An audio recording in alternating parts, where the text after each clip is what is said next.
Welcome to Ask China, a special series focusing on important subjects related to the Chinese political system.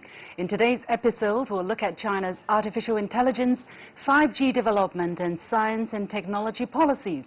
Wang Zhigang, Minister of Science and Technology, said at a recent two-sessions press conference that China will improve the ecological environment for scientific research and innovation and enhance international science and technology cooperation in order to speed up the development of an innovative country. Unsatisfied with just being the world's factory, China's leaders on various occasions have emphasized the transition from a made-in-China to a created-in-China model, with innovation clearly playing a key role. What achievements has China made in AI and 5G so far? How will China further develop these areas? What do China's science and technology policies mean for doing research in China? Joining me for the discussion is Dr. Gang Lu, founder and CEO at TechNode and head of TechCrunch China. Dr. Lu, welcome to Ask China. And as always, this series will be aired both on CGTN's new media platforms as well as on TV. The main idea is for our guests to answer questions collected from social media users.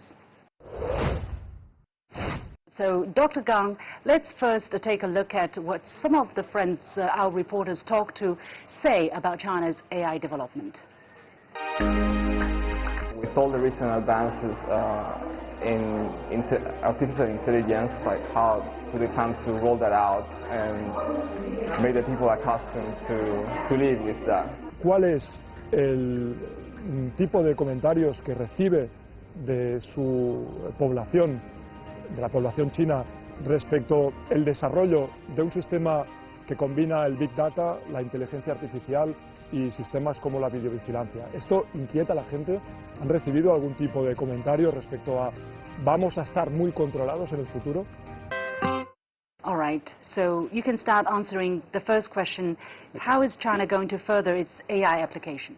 I think in China right now, we already see quite a few applications for consumers. For example, if you go to like a train station, you can use face recognition. You don't need your name card or any other card. Basically, the system can identify you by face recognitions. If you go to a supermarket, maybe you don't need to take your credit card anymore. Then you just look at you, the camera look at you, then already be paid. So we already see quite a few examples basically applied to consumers or the people's life. But I think what we are looking at the next is, for example, if you look at we are talking about like a city brain. So basically, because everybody live in the cities, so how can we utilize all the city kind of equipment, like the cameras, to help to improve the traffic controls and to improve the people's life, daily lives? I think that's something we're looking at in the next 1 or 2 years. But what's next after? After that is, because in China we have a massive traditional industries which needs to be digitalized and also be AI powered. So I think what we're looking for is how the AI is going to kind of enhance or improve, for example, the health system, the traffic systems. I think that's so basically I think AI will power almost everything in China. So the second question is, how does China see the relationship between humans and artificial intelligence? How is that going to develop? Do humans have to adapt to AI? In other words, does China or do the Chinese people have a different understanding as to the relationship between humans and AI than probably in the United States or in other countries I think abroad? that's the question should goes to like everybody, not just for Chinese, because we have to balance, or basically like everybody think about like what's the relationship between human and AI, because we saw maybe enough movie talking about like how AI conquered the human being's life. But I think that as it personally, I think a human needs to be powered by AI. And also, I think that what we looking at AI is because we really believe AI will improve the human's life, and to maybe to help on the efficiency and for like people's daily work. So I think for the consumer or for people, surely we need kind of mentally adapted to these ideas.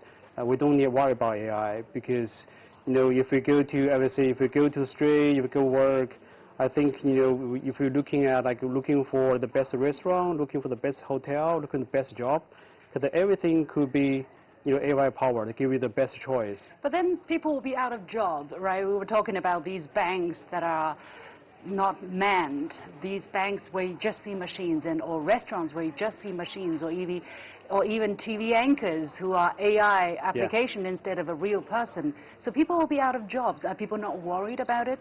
What's being said? I think, yes. Well, yes and no. I think I just say AI, if AI power everything, which means there are some jobs we are doing right now, probably we don't need human beings to be involved anymore. But I'm pretty sure, I think, if you look at the histories, technologies, I think the whole society is powered by technologies. We see new technologies, then we see probably the new job. And we never know what's after, what's next. Maybe AI will take over me, but I'm sure it will be another me or another job, which can beat AI. So this question about how the collection of large amounts of data could be unsettling. Is it unsettling? Are people worried about this? Yeah, I think it's probably it is a kind of controversial questions, because for example, we are looking at, if we talk about face recognition, that's one particular application for using AI technologies. So we need a camera to basically look at your face. And so it's something to do with the privacy. Because there are some examples when people walk in the street, then maybe you will be caught by the cameras. You are doing something wrong in the street. So it's something to do with privacy. But I think we need a balance of that, because AI, when we talk about AI, always AI is actually powered by the data. We need the data. Then we need to find a different approach to basically to capture all the data through different channels, cameras or voice. So we need the data. Otherwise, there's no AI anymore. So, but we need a balance. It's we need people to know, okay, your data is collecting by certain equipment, but we use that data to actually to help you to make your life better. But you need to understand that. Then but then I think for most people, I think feedback should be positive. But of course, there are some negative feedback because people worried. Okay, so let's answer some questions posted to us from the Q&A website Quora by this friend by the name of Jason Sanders. How do they, meaning Chinese, think of Western AI commercial products? Are they going to copy the trend or do something rather different? Well, I think what I would say is yes, I think we're going to copy the trend. But I think if we compare basically the word copy, I think the different definition. If we compare it 5 years back, because 5 years back is everybody say we have a model we call C2C model, basically copy to China model, because in the China tech industry, we almost copy everything in Silicon Valley. We copy Facebook, we copy Twitter, almost everything. But now is we copy the trend because AI is the trend, or VR is the trend, or the big data is the trend. We copy the trend, but what's the change right now is we copy the trend, but doesn't mean we copy the whole technologies. Actually, we have our own technologies. Then secondly is maybe we copy the trend, but actually we move even much more faster to monetize or commercialize the trend or technologies. I think that's what will happen right now in China. It's AI is not just a trend in China, it's a trend in the global industry.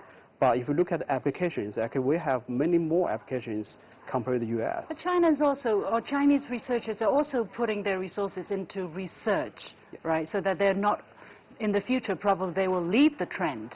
Yes. Instead of even copying the trend. Yeah, I think in some particular industries, we already lead the trend. For example, I think it's also AI related, the drone technologies.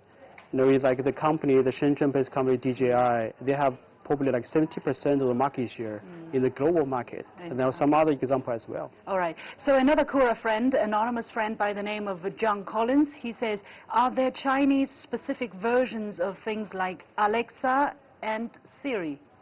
Well, actually, there are many examples. There are many technologies or companies that are doing the same. You know, like iFlyTech or even like BAT. Everybody has its own version of Siri or Alexa. Speaking Chinese. Yeah, I think that maybe they understand much better Chinese than Alexa or Siri. Now we come to the very coveted or talked about subject of 5G, and a friend on Quora says, so for people in China, how will 5G change their lives, and what are the real-world applications they will be experiencing? I think 5G, I think maybe for this year, we wouldn't see that many applications actually people can really use. But you know what, speaking of 5G, I'm going to tell everybody on this floor where you're looking at, very soon we're going to have 5G trial connectivity. Wow, we'll be really lucky. Yeah. We are. So yeah, excited. I think for 5G maybe, because I think for most people who know the term 5G is, maybe the first ideas came to them is like, you know, is the speed. So basically, if you want much, you download something, it's maybe 10 times, even like 100 times faster than 4G networks. So it's so maybe the first applications is like how it's always to do with entertainment.